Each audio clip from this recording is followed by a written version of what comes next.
Welcome back. Today we're going to be answering the question that we've been getting a lot in different channels about how to roll in the buyer agent commissions. A lot of people have been speculating that it's illegal, that what we're saying is incorrect. There was an article on Housing Wire that was kind of dancing around the issue as to whether or not it's the best thing for the case of the buyer.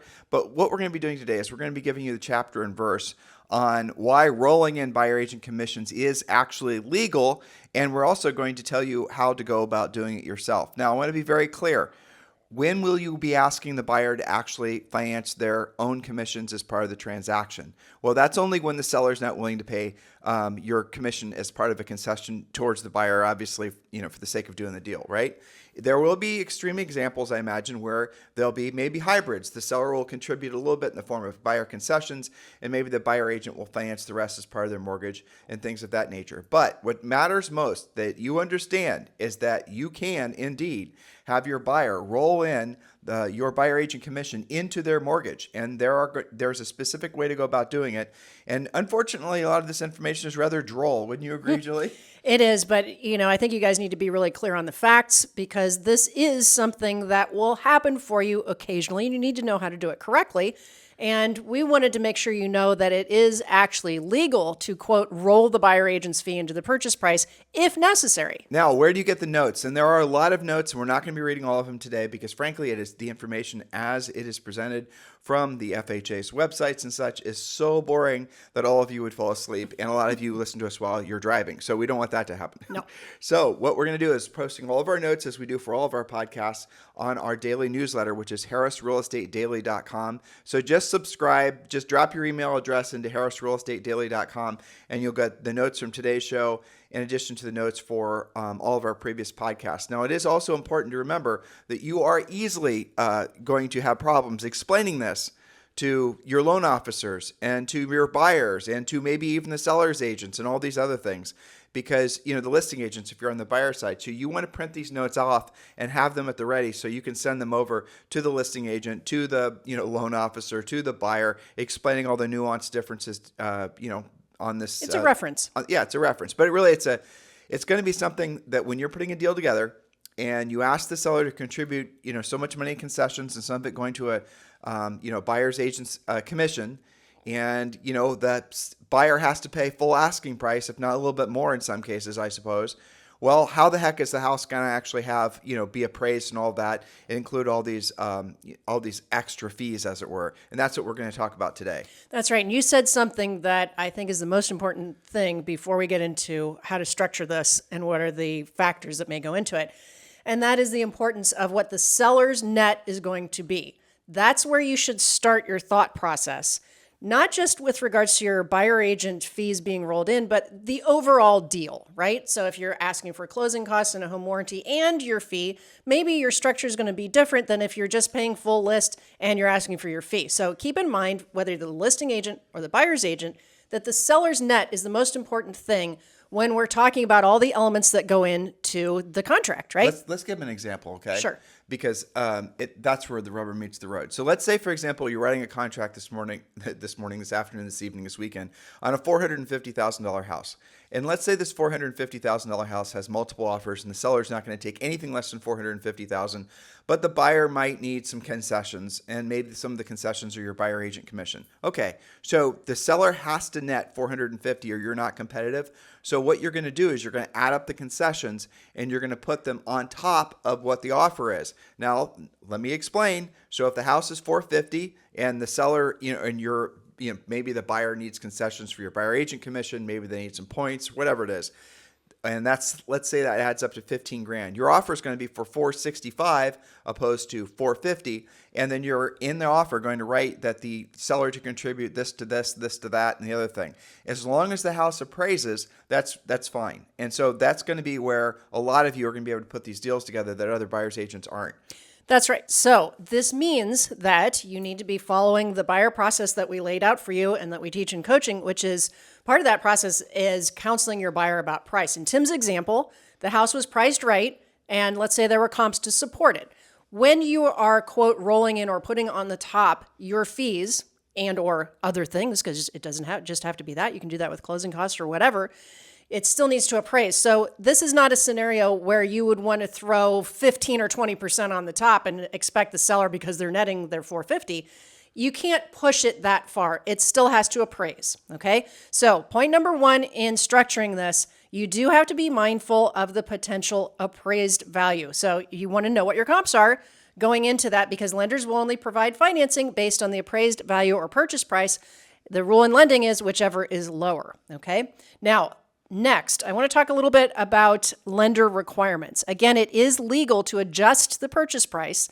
The lender has to approve the overall loan structure.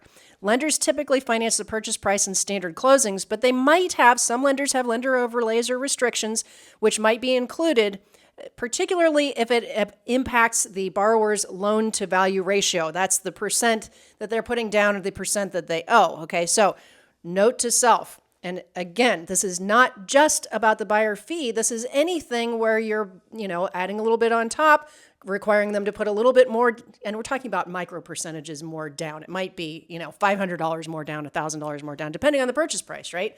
So you have to be aware of that it's the overall structure of the deal, right? So if you've got a borrower who was on the edge to begin with, they've got shaky credit, they have a smaller down payment, and you're doing this, causing them to change their loan to value, maybe that borrower is going to be subject to a little bit more lender requirements. Maybe your next case is the borrower is putting down 30%, everything else is fine, they've got good ratios and everything else, and they do this, the lender's not even going to blink. So it's a case-by-case scenario is the point. Where this is really going to have, I think, frankly, where the changes to the commissions is really going to adversely affect the market. What market segments? Definitely first-time buyers. Yes. But you said something there a second ago, lender overlays. Julie, what's a lender overlay? Okay, so a lender overlay is lender-specific. Not all of them are the same.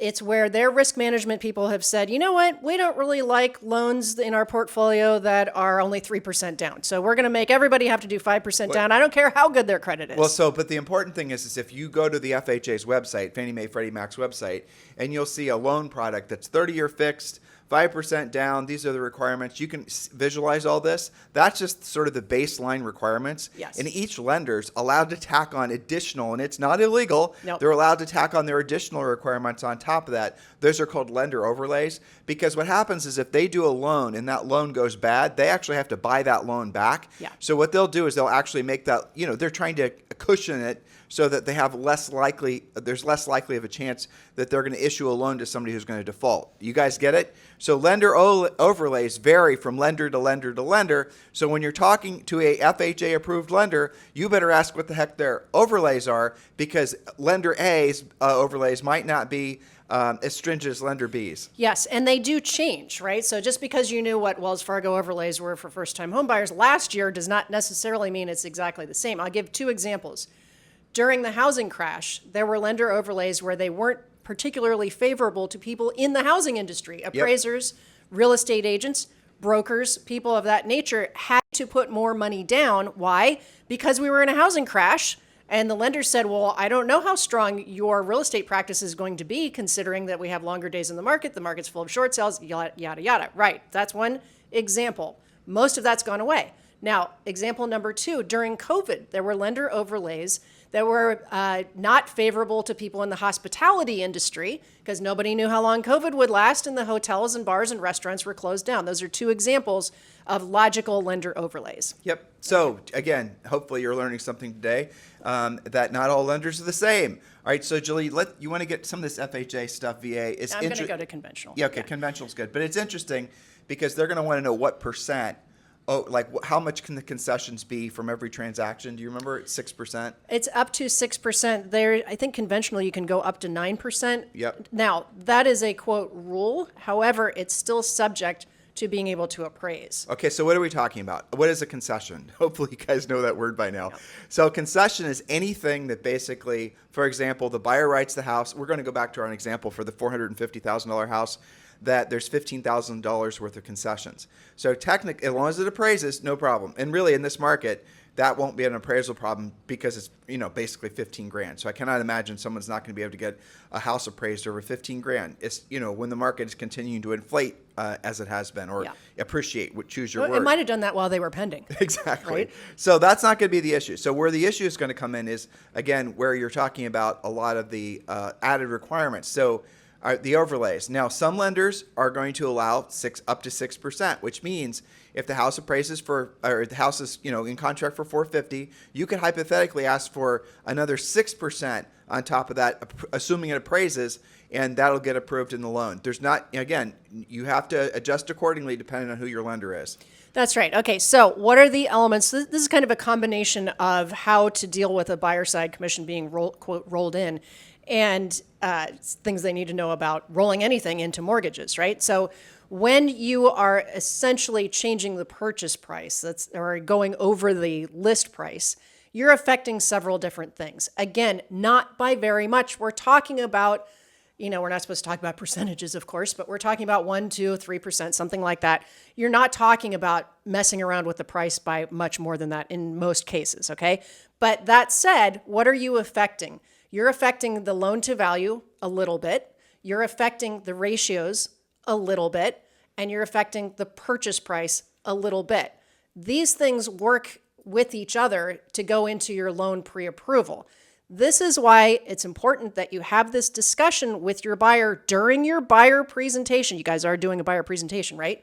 Up front, versus in the heat of negotiating, where you find out that maybe your commission, your fees are not really covered entirely by this particular transaction. Or maybe you find out that because you're competing, and maybe the other agents are going to do the same thing, you have to put all of this into the mix, that this could happen, and talk about it as part of your buyer presentation, that in the unlikely event that your fees are not covered through the listing, in that unlikely event, we may be able to roll it in on top. Here's how that would work. That's the time to talk about it, not at the 11th hour. But it also adversely affects the buyer in other ways too. For example, it's going to their have monthly payment. Yeah, their monthly payment, obviously, but again, very small amount, especially with interest rates going down. But you're talking about possibly, an increase in their mortgage insurance, all their, different things.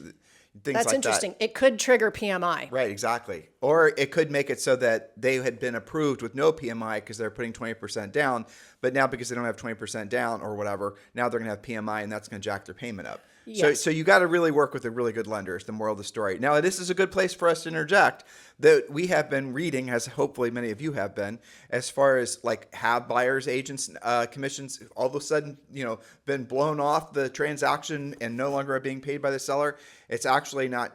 That's not happening. We're seeing actual evidence of actual closings that are still happening, paying virtually the same amount, in some cases more, on the buyer agent side of the transaction than they were. So thus far, there's not a precipitous drop-off in the amount of buyer agent commissions being paid. That's right. And we're not just saying that. We have talked to our coaches every day. I have my private coaching clients every day. And for 2 or 3 minutes of every coaching call since all of this became official back in August, I have been asking them, what are you seeing? Because these are our boots on the ground reports. And I would agree with you 100%, especially my last, 10 calls. I have no reports, that's 0 reports of any significant movement in either listing or buyer side commissions. And that's coming from new listings taken, because I ask those listing agents, what is your seller agreeing to? How's that listing presentation going? They say, here's the common thing. Most sellers are discussing the commission lawsuit settlement. They are aware of it. Not all of them have their facts straight, but it is a point of discussion for listing presentations. However, that said, that doesn't mean that they're agreeing to anything unusual. It just requires you guys to be more careful and more transparent, which was more skilled, which was the point of the lawsuit in the first place. Also on the buyer side, I have 0 instances of things being significantly. Now, there is some negotiation going on, but that happened before the lawsuit. Well, look, I'll give you less anecdotal evidence. Okay. Sure. So first of all, I think Redfin did a report on this, and they said there was no drop off in buyer agent commissions. That's right. I saw one on Riz Media yesterday too. Okay. Well, here's another one. We have almost 4,000 people in our EXP Realty group. Yeah, that's a good example. And we can see I can see transactional volume, and I can see the whole thing. I can see what the commissions are. And I don't have the drill down, to the extent that I would love to have it, but the reality of it is no precipitous drop off in buyer agent commissions. And it's also worth noting that there were so many doomsayers that were predicting that not only would there be a big drop-off in buyer agent commissions, but there would be a big drop-off in the number of agents. Neither of those things No. made sense to Julie and I. We've been saying that for a long period of time, that we think there'll be more agents in the business, not fewer. But moral of the story is, thus far, we have been proven correct. So that's always good. It is really good. And here's how that plays into things. I think maybe some of this maybe is hope on our part that the dust is settling perhaps a little bit faster than people had predicted on this whole thing. And that's great, because meanwhile, back in the real estate wilds, rates are already coming down. I checked this morning. I think the average is about 6.3. Housing Wire did a report with Logan this morning, Logan Motoshami, and he was predicting that we might inch under 6%, which is fantastic, especially going into the rest of the year. There's more inventory to sell. So most of the time in the past, I don't know, a long time, one of the biggest objections from agents was, I'd have a bunch more people in contract, but I can't find a house for them to buy. Not true. And we do have evidence this week already that there's more mortgage purchase applications, both from resale and I had from coaching clients. The Kenmores told me yesterday, they're like, buyer sides are back because rates came down. And they're in a big first-time buyer market, and they would see it. They're kind of a bellwether market in my coaching schedule, right? So rates are coming down both on resale, as well as the builders are reporting that their activity is up. So this is all good. Well, because ultimately market forces always, rule the roost, right? That's right. And you still have an enormous number of people that want to buy and sell real estate. If anything, these higher rates have caused a lot of pent-up demand. And as rates fall and as inventory increases, there's going to be a massive increase in the number of real estate transactions. So guys, listen, for the first time in a meaningful way in probably the last 3 years, the wind is finally shifting towards being at your back. So embrace it as much as you can, and definitely have your mind locked into the fact that there's no doubt that next year is going to be a tremendous year, but your next year starts now. Don't wait until next year to start your next year in terms of lead generation and in terms of getting your skill set together. Do seriously consider joining Premier Coaching. It's your easy button, actually, to have an advantage in the marketplace. And again, I know a lot of agents, especially in fourth quarter, say, well, I'll get around to doing it in January. Why? Get your education in order now. Make it so you're skilled up now. Don't wait until, frankly, all the other agents are coming out of the woodwork. And then you're going to be experiencing a lot more headwinds yourself, self-imposed headwinds, because you're choosing to get back into action during a time where there's a lot of competition. If you do that this time of year, if you start generating more leads this time of year, generating more listing leads, generating more buyer leads, and frankly, attacking the market maybe like you never have been before, imagine how much power you're going to have rolling into 2025. I know it's only late summer, 2024, but I promise you, every top producing agent on planet Earth knows what I'm telling you right now is the truth. Your new year has already started. Go to premiercoaching.com, or just text the word Premier to 47372, and you can join Premier Coaching for free. Again, go to premiercoaching.com, or just text the word Premier to 47372, and that is your easy button to get a huge head start on your new year and build tremendous momentum. And you'll feel your confidence returning, as well as, frankly, a lot of you are going to start teeing yourselves up to have your best years ever. Julie, you know what? Before you get to your next point, because you have a lot of points, we've been receiving quite a few very nice messages on Instagram, and I thought I should share this. Could you read this one? Can you read it all right? So this one is from Chelsea Sherman. I'm going to read you guys a couple really nice notes. I'm only sharing these with you, first of all, because we really appreciate, we get a lot of, bazillions of messages every single day. But when someone takes the time to write a really nice thank you note, basically, we feel compelled to share it with all of you, because it's going to motivate you to realize that now is frankly, if you've been waiting for what it feels like to be in the right place at the right time, it's clearly now. So Julie, read this one, and I've got another one that we received this morning. You got it. Okay, so this is from a fairly long-time coaching client, Chelsea Sherman, who writes, "Afternoon, Tim and Julie, I have to share this with you. I'm confident I'm not the only one, but for me, I'm eternally grateful to you both. My first year in real estate, I made $800. I had just had a baby and was slow starting because a lot of my energy was dedicated there. Well, understandable. My second year, $20,000, but even that wasn't enough to get our family above the 200% poverty line. This year isn't even over, and I've made over $110,000. Congrats. I own 2 homes. I am nearly debt-free, $20,000 more to go, off of state assistance, and my kids have never been happier.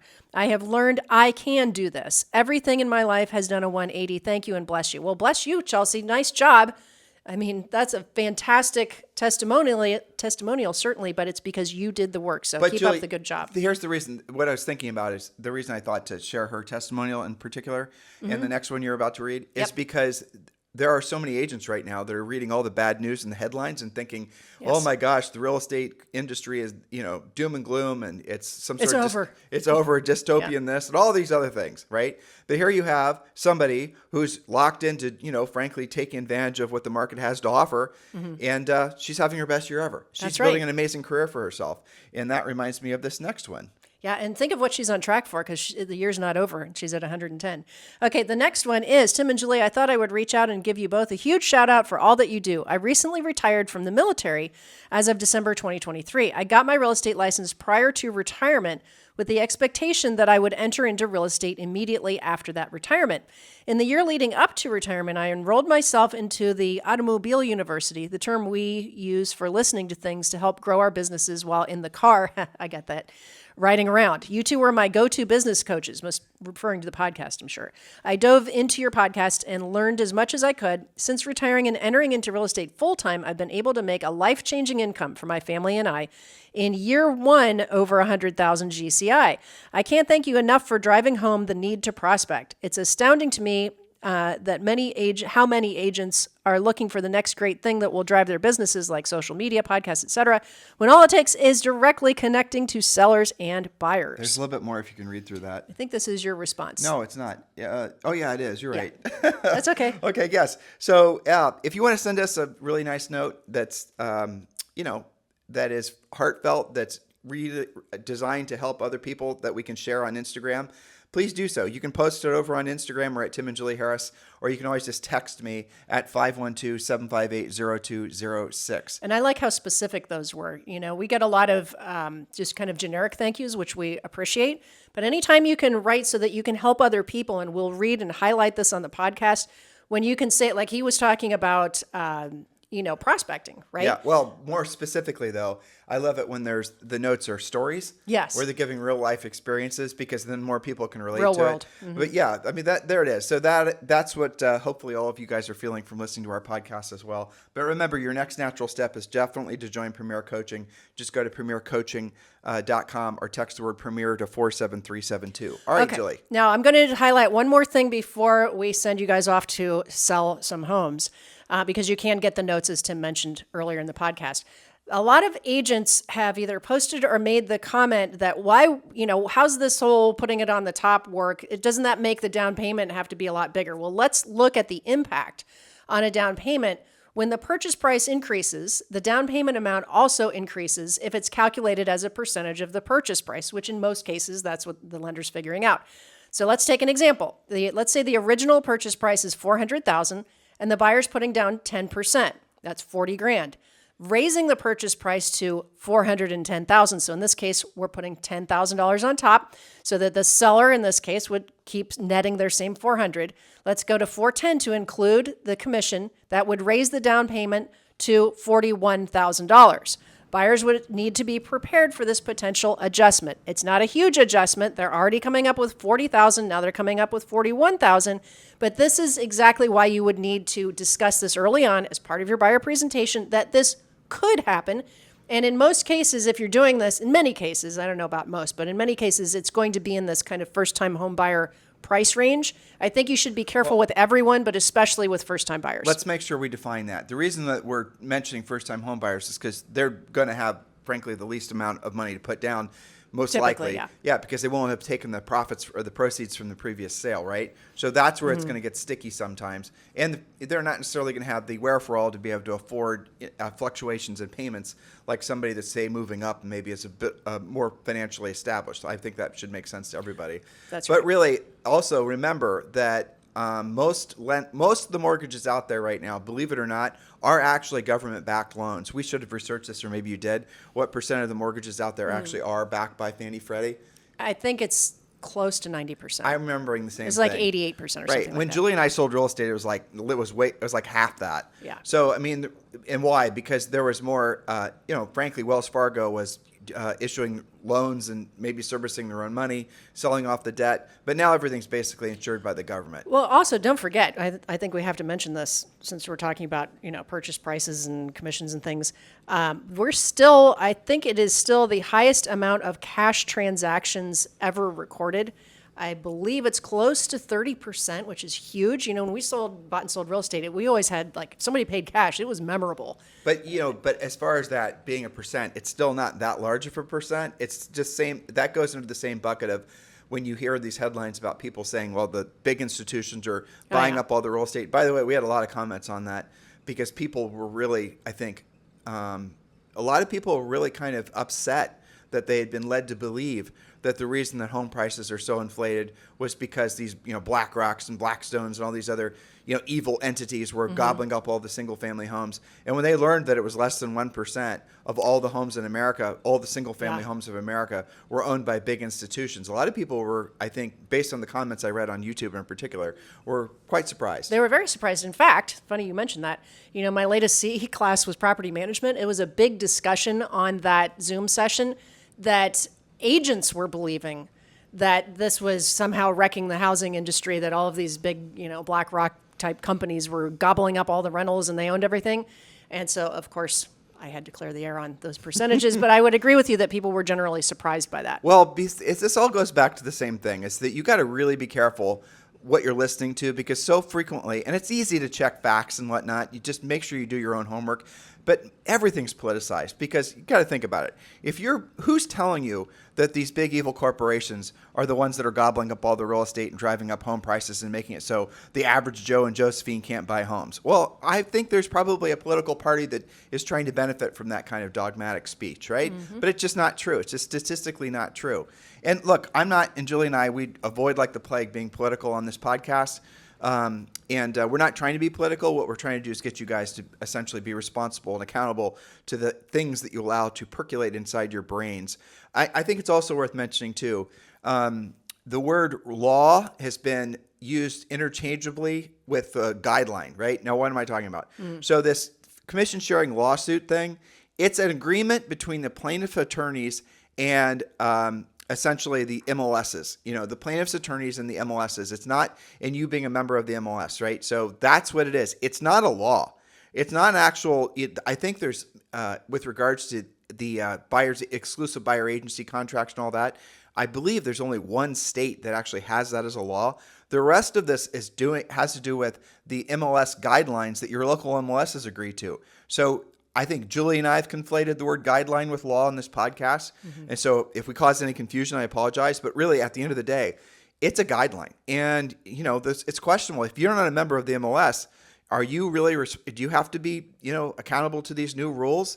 Because it's not a law. It's not something that's going to be, you're not breaking a law if you don't follow this new guideline. You guys get the difference? So I guess, to put it mildly, we are in the very beginning stages of knowing how all this commission sharing lawsuit stuff is going to be sorted out. And it's going to, maybe a year or two, and then we're going to understand. One thing we're confident it isn't going to go away is I think there's no reason to believe that you're not going to have exclusive buyer agency contracts signed where there's going to be some, high level transparency about how the buyers, how you're getting paid and all the rest of it. That makes sense that that's going to stay part of the transaction. So you're going to have to be able to show your value and explain to the buyer why they're going to want to work exclusively with you. It only makes sense because that's the way obviously it's been done on the listing side since day one. It's also best practices. I mean, there's that. Oh, for sure. Right. I mean, it is. And it's going to be the differentiator.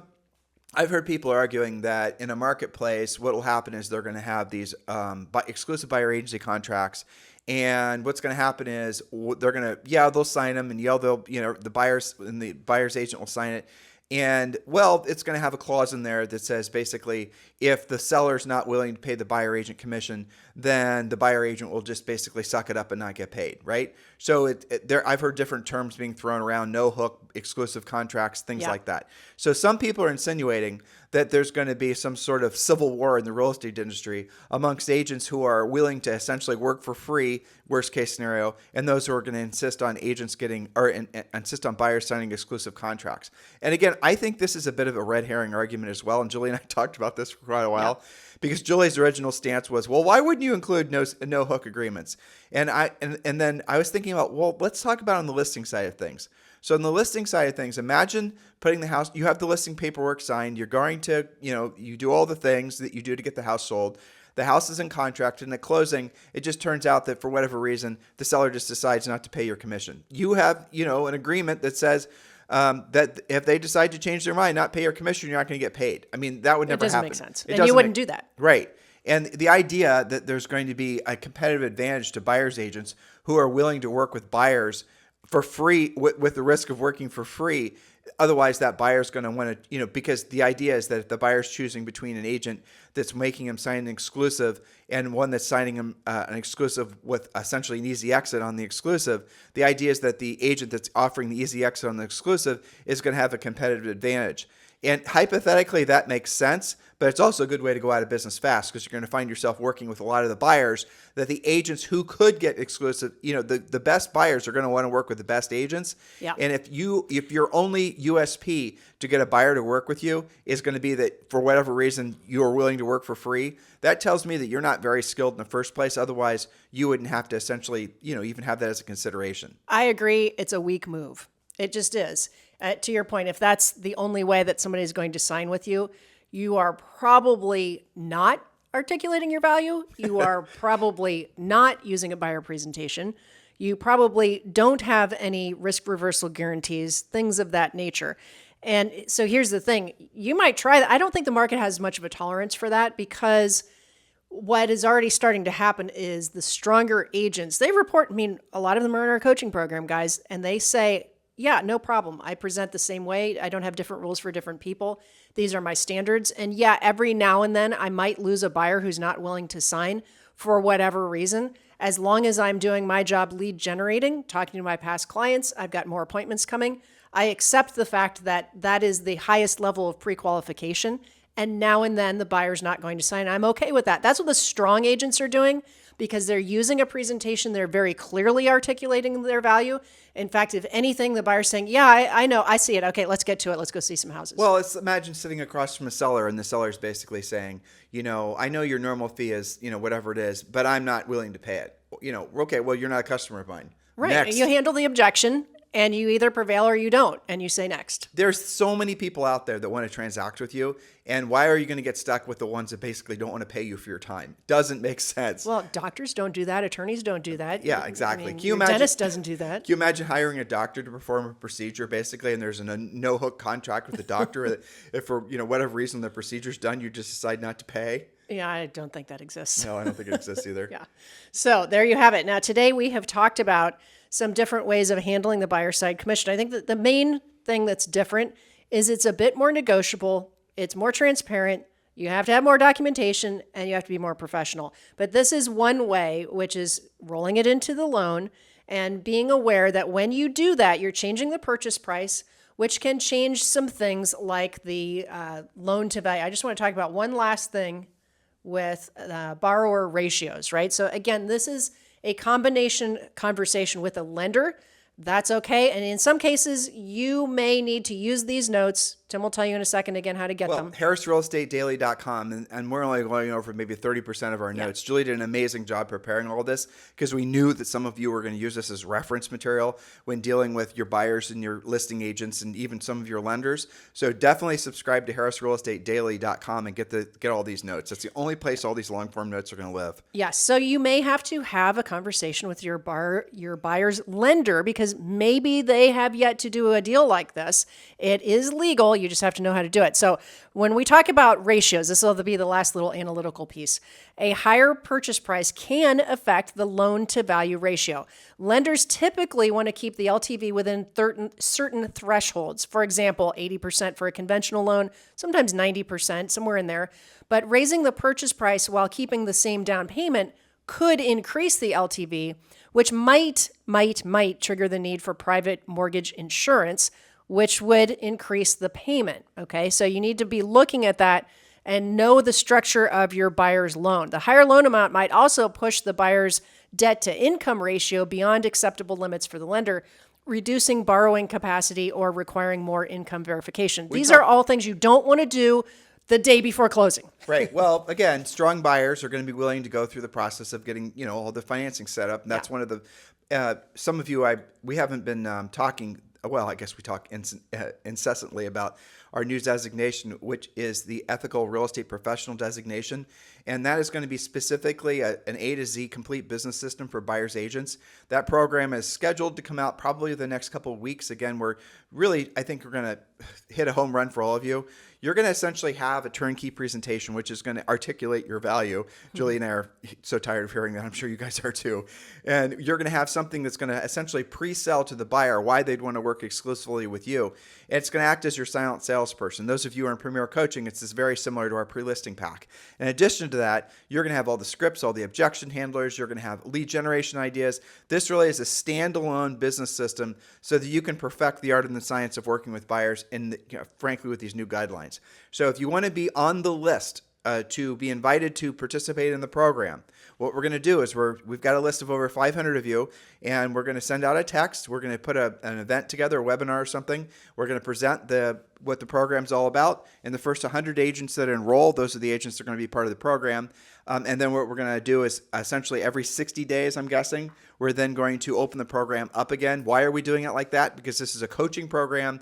And for a lot of you, this is going to require a lot of hands-on, one-on-one help. So we don't want to overwhelm ourselves and our staff. So if you want to be included in this program, again, just get on the wait list. Text the word buyer, B-U-Y-E-R, to 47372. Text the word buyer, B-U-Y-E-R, to 47372. And you can get on the wait list, and then we'll invite you to the webinar. And if you choose to participate in the program and be one of the founding members, that's fantastic. But you at least should get on the list. Text the word buyer, B-U-Y-E-R, to 47372. So, Julie, getting back to this, I know with FHA, VA, and conventional loans, the LTV values ranges quite significantly. Yes. Like the max LTV, if I remember correctly, for an FHA loan is 96.5%. So can you tell the listeners what that means? So that means ultimately that on an FHA deal currently, and sometimes they change this around a little bit, but right now, FHA borrowers have to put at least 3.5% down. That's where you get to a 96.5% loan to value. So that means that if you raise the price a little bit, that 3.5%, the amount of money that is, goes up a little bit. Not a lot. We're only talking about 3.5% in the first place, right? But you can't end up doing less than that. Okay, so the numbers shift a little bit. Again, have a conversation with your lender so that they know that this is a possibility. Have a backup plan. If we end up going a little bit over the list price to cover the buyer fee, what is that going to do? Especially with somebody who's only putting 3.5% down. Now, VA technically has no down payment, 100% financing. Now, though some VA lenders are going to have overlays, they're going to require a veteran to put something down. But if I remember correctly, and Julie and I aren't lenders, so lenders, you guys can correct me on this, but I believe it's the VA that allows for up to 9% concessions. I'm not positive. I think that's right, but there's also a stipulation that is true. However, it still has to appraise. Yeah, it has to appraise, of course.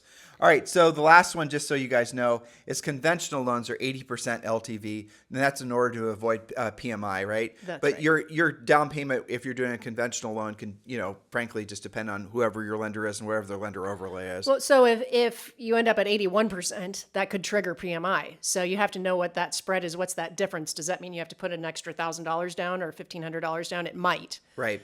So you just have to be aware of that. I know that this is a lot of mortgage language for some of you. We've done podcasts about the elements of a mortgage. What's the difference between pre-approval, loan commitment, pre-qualified? If this is making you feel tangled up with mortgage knowledge, keep in mind that every day in Premier Coaching, we have a daily live coaching session where you can bring your questions to our Harris certified coaches. You can say, hey, I got this deal. It looks like I'm going to have to put my commission in there. We're going to go over the list price by $12,000. How do I figure this out? What are the questions I need to talk to the lender about? How do I present it to my buyer? Help me understand all of these things. That's very common and typical that the coaches work on that with you.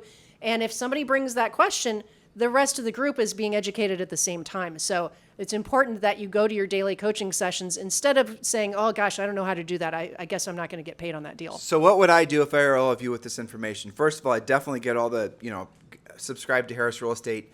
Harris Real Estate? What's it called again? Daily. Harris Daily. What's our newsletter? We have too many. Yeah, harrisrealestatedaily.com, I think is what it is.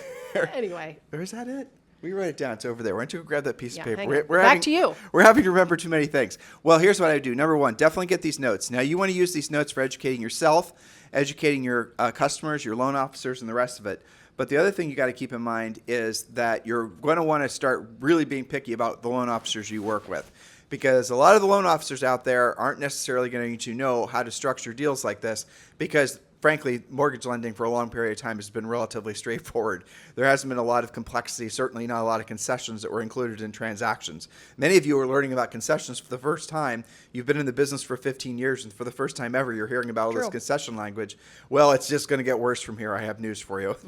So, moral of the story is you're going to have to be very careful about the lenders that you work with, and make sure that they're super knowledgeable about all this. Just because your lender says they're actually approved to do government loans doesn't necessarily mean that they are. They might actually be taking those loans, taking the application, and then referring those loans out to their buddy down the street who is FHA approved. So go to the FHA's website. What is it? Do you remember off the top of your head? I think it's all under HUD.gov. Yes, and then look to see if the mortgage company is actually approved to do those types of loans. That's a good first step. The next step after that is you're going to have a cursory understanding of the mechanics of some of these mortgages, just so that you can, frankly, talk with your buyers about all of this. Welcome to the new world of exclusive buyer agency. You're actually going to be fairly well versed on all of this stuff.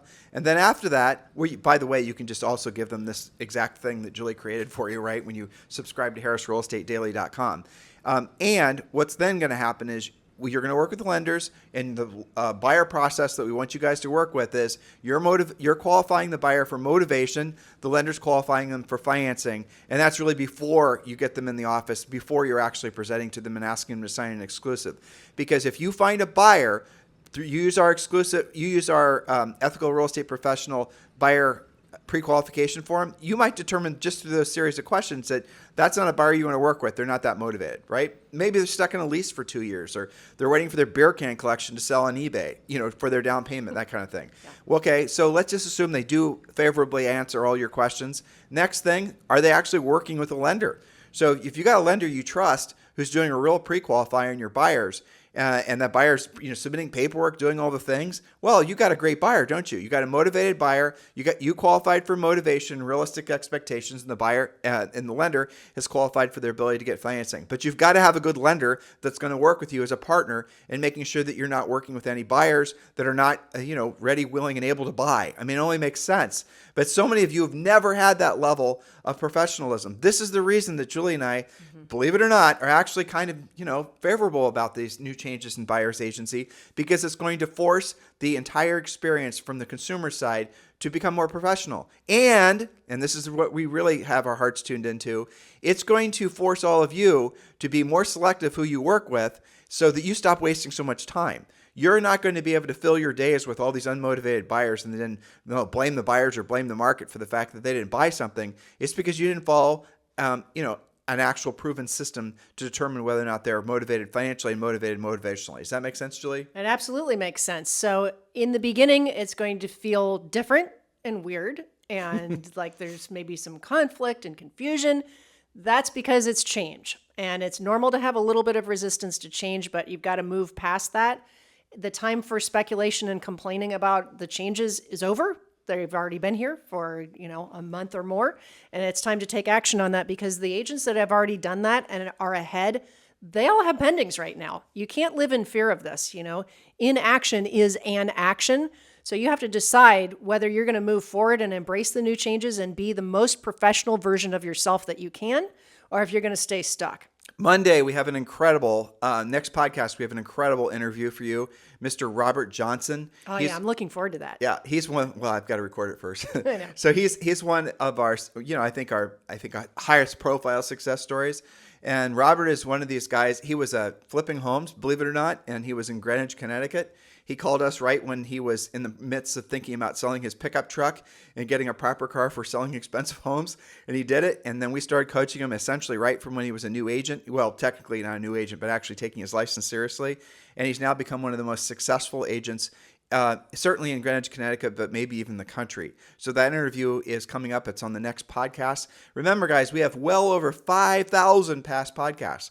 So if you're wanting to binge and get your education on, as many other of you have, they're all there waiting for you. You can go to iTunes, Stitcher, Spotify, YouTube, wherever you choose to listen to us. And please do remember, we live off the 5-star reviews on iTunes. So if you've not yet given us a 5-star review on iTunes with a pithy comment why you like the podcast, that is your way of saying thank you. And of course, if you want to write us a nice note based on a story, we'll be happy to share that on all of our socials as well as on the podcast.